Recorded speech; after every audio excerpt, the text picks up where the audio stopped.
कि हमें भी इसी पार्टी में काम करना है, हमें भी इसी पार्टी में काम करना है। कई बार मैं रैली के बाद या जो गांव में इकट्ठ होता था मैं चला जाता था, लेकिन एक आदमी रजिस्टर लेकर बैठ जाता था, वो घंटा घंटा नाम लिखता रहता था कि जी मेरा नाम भी लिख लो, मेरा फोन नंबर भी लिख लो, मैं भी पंजाब को दोबारा रंगला पंजाब देखने में अपना हिस्सा, अपना योगदान जो है वो देना चाहता हूं। तो ऐसे धीरे धीरे हमारा संगठन बना, फिर जिला प्रधान बने, ब्लॉक प्रधान बने, सर्कल प्रधान बने, गांव का प्रधान बना, वार्ड का प्रधान बना, फिर बूथ पर 2-2, 3-3, 4-4, 5-5 लड़कों ने जिम्मेदारी संभाली, खासतौर पे यूथ ने। तो आज उसी संगठन की वजह से आप देख रहे हो कि सिर्फ 8 साल में 14 में जिस पार्टी का एक भी वॉलंटियर किसी गांव में नहीं था, 2022 में उस पार्टी की 92 विधायकों के साथ 117 में से आज सरकार है। इसीलिए कार्यकर्ता को रीढ़ की हड्डी बोला जाता है, कार्यकर्ता रीढ़ है।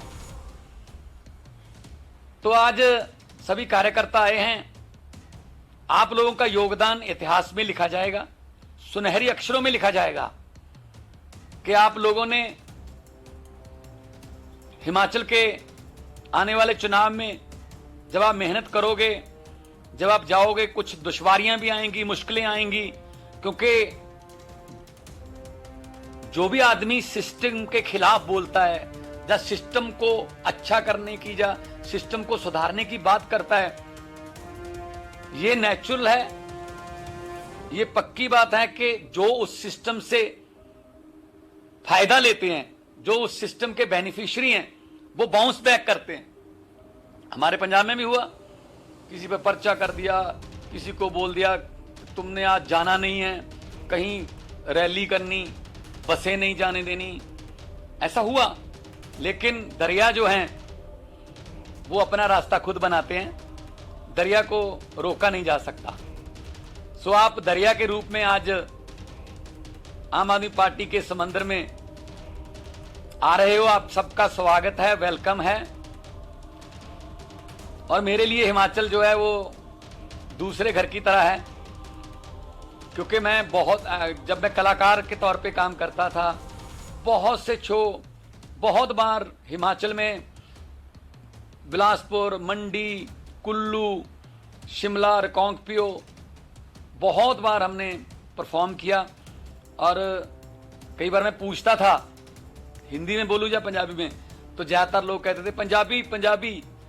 सो हमारा रिश्ता छोटे बड़े भाई का है हिमाचल के साथ। और आज एक ओथ, एक प्रण लेना है कि हमने देश के लिए काम करना है। हिमाचल और पंजाब की एक सिमिलरिटी है, एक समानता है। हिमाचल और पंजाब के बहुत बड़ी संख्या में नौजवान जो हैं वो फौज में हैं, वो अफसर हैं फौज में, वो बॉर्डरों पर हमारे देश की जो आजादी, जो भगत सिंह, राजगुरु सुखदेव, जो लाला लाजपत राय, मदन लाल ढींगरा, जो करतार सिंह सराभा ने लेके दी थी, उसकी रक्षा करते हैं। तो इसलिए हम लोग देशभक्त लोग हैं। हम अपने देश को आगे लेके जाने के लिए कोई भी प्रण कर सकते हैं।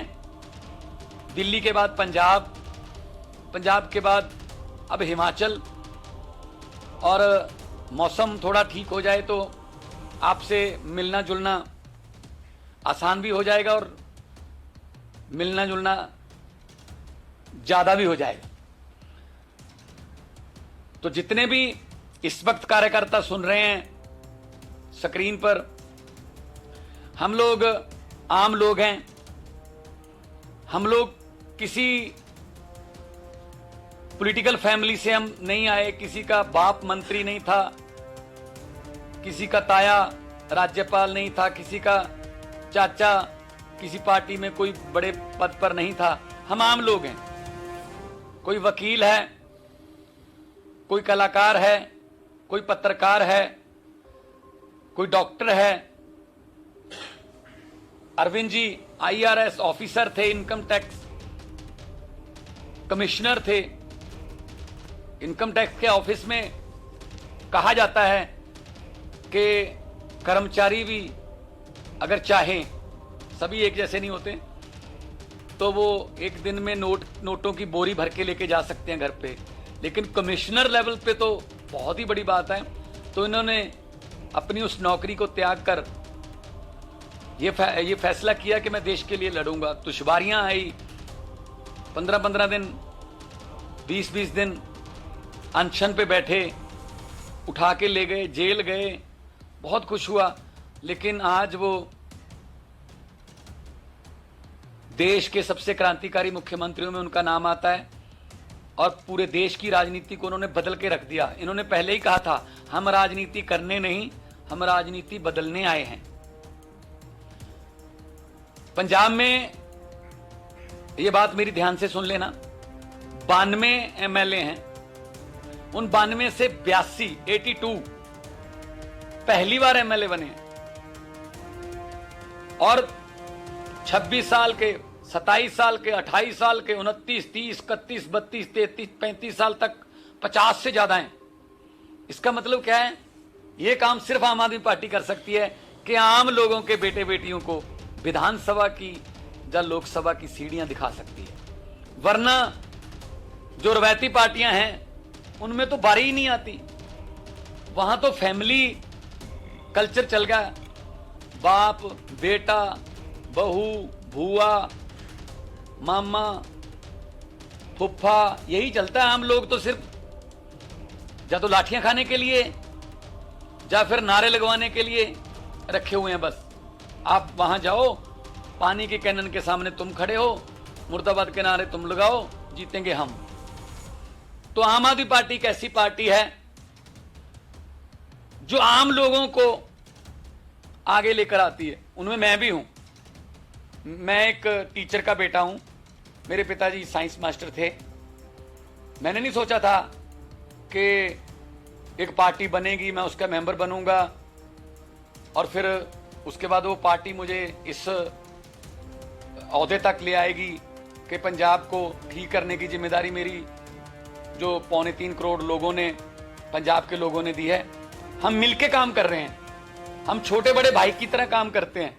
हमारे यहां बॉस कल्चर नहीं है आम आदमी पार्टी में कि इसको बुला ही नहीं सकते।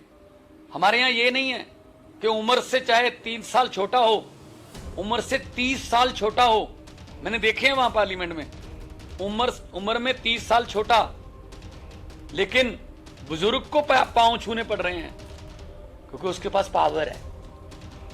हमारे यहां परिवार की तरह एक रहते हैं। आज हमारे परिवार में हिमाचल में वृद्धि हो रही है, बहुत बहुत ज्यादा खुशी हो रही है। बस मेरे ख्याल में चंद किलोमीटर सोलन रह गया था, अचानक से बादल एक आया कि चौपर, उन्होंने फैसला किया कि हम वापस जाएंगे, लेकिन वादा करते हैं दोबारा फिर आएंगे। और जितने भी आपके यहाँ प्रबंधक हैं जो पर्दे के पीछे रह के काम करते हैं, मैं चाहूंगा उनके लिए एक जोरदार ताली भी हो जाए।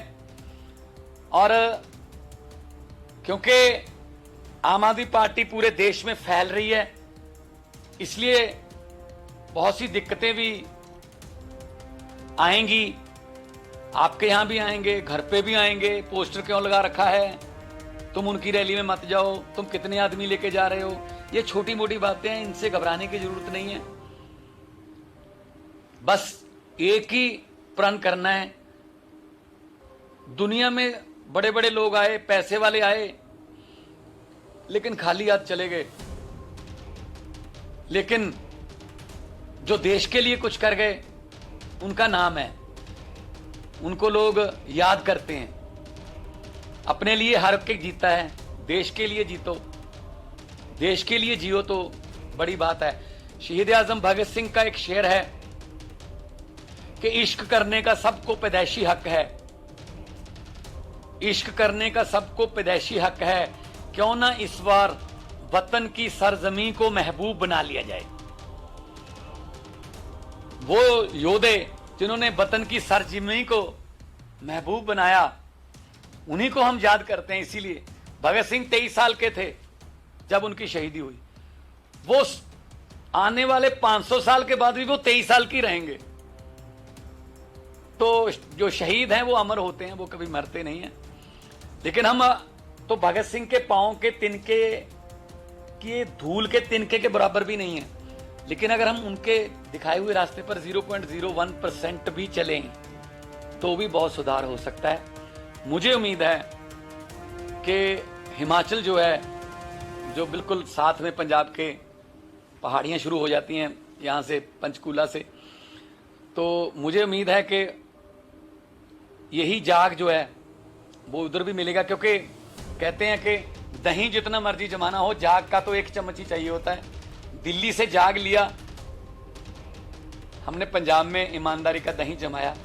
अब दिल्ली और पंजाब आपको 2 चम्मच दे रहे हैं, हम 2 चम्मच जाग के दे रहे हैं। तो हिमाचल में भी ईमानदारी का दही जमाओ।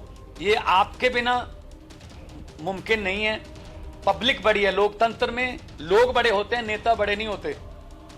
पब्लिक जब चाहे आदमी अर्श पर, पब्लिक जब चाहे आदमी फर्श पर। तो इसलिए हम तो आम लोग हैं, आओ इकट्ठे होके अपने देश को आगे लेके जाएं, अपने प्रदेश को आगे लेके जाएं, ताकि आने वाली जो पीढ़ियां हैं, आने वाली जो जनरेशन है, वो आपको इस बात के लिए शुक्रिया करें कि आपने समय पर एक सही फैसला लिया और उसके बाद हमें अच्छा जो फ्यूचर, हमें अच्छा भविष्य मिला। मैं ज़्यादा समय नहीं ले लूँगा क्योंकि ज़्यादातर हमने फ़ायदा उठाना है। क्योंकि मैं तो कभी भी आ जाऊँगा आपके पास।